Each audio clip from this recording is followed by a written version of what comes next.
given back. His people blew up the UN ambassador to Iraq because he, the great international civil servant, Sergio Gemelli, had overseen the independence of East Timor in its transition. They murdered him for that, as an infidel. Look what they did to Afghanistan. Hitch, you're right about also. I don't want to. We're looking we're looking fascism in the face with this guy, and yes, I think his defeat should be obliterating, total, final, and humiliating too. And I'd like a bit of applause for that, please, just for the audience on the TV. Thanks. Not enough applause. Sorry. This is Washington. It's very, very interesting. What Hitch has done is said he thinks that it was a good thing that the defeat of Germany was an annihilating defeat. I agree with that. I think that the defeat needed to be complete and definitive. We've seen in recent history that if you don't finish the job, then it just comes back to haunt you and it makes things worse later. So he's right about that. We're not actually disagreeing on ends here, but we're talking about means. And in fact, in the doctrine of just war, all the way back to Aquinas and Hugo Grotius and all the other people who in our tradition have written about these things, there is this concept of proportionality.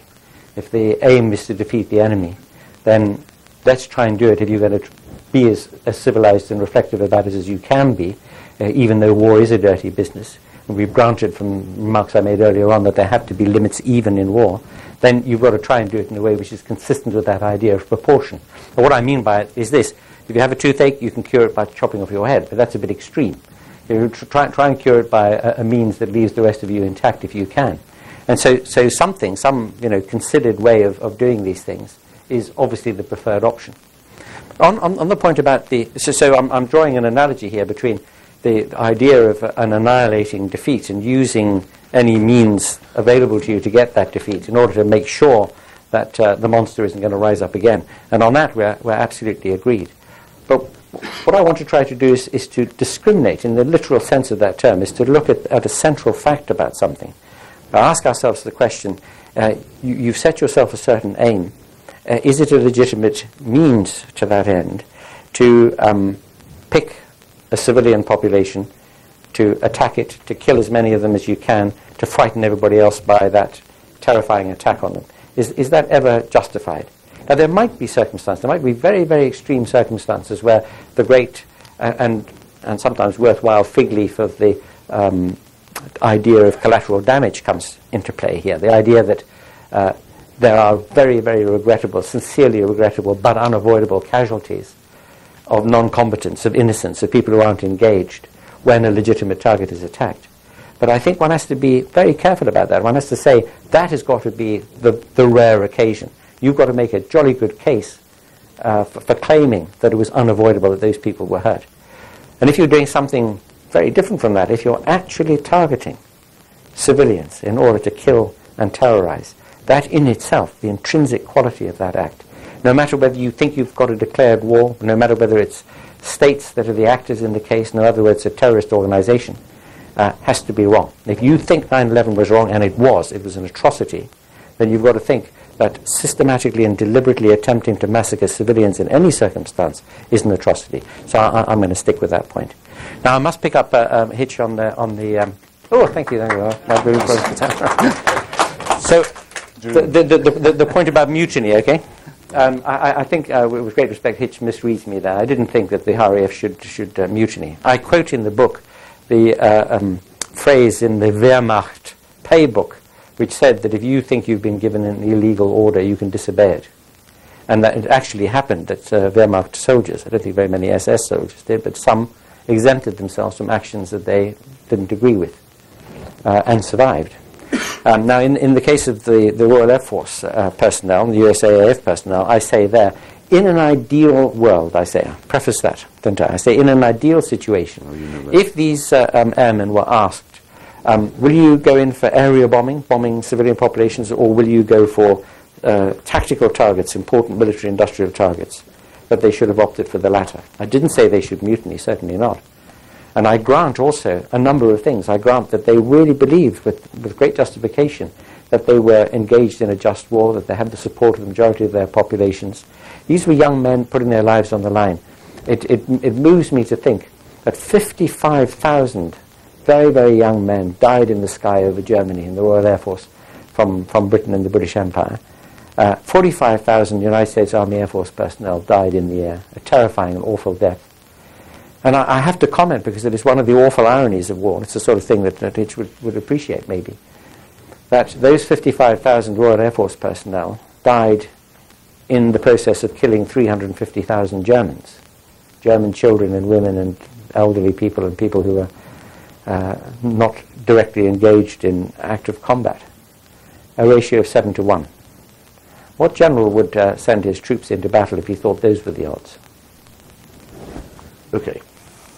I think I've got to. I mean, unless, okay, you can break me down, ladies and gentlemen, if you like, but you haven't broken me down. Well, it isn't preface, actually. I'm not quibbling, but you phrase the question like this, under hard questions. Should airmen have refused to carry out area bombing raids? Yes. Then, as you say, your reasoning follows, but it's not, you don't preface it with that.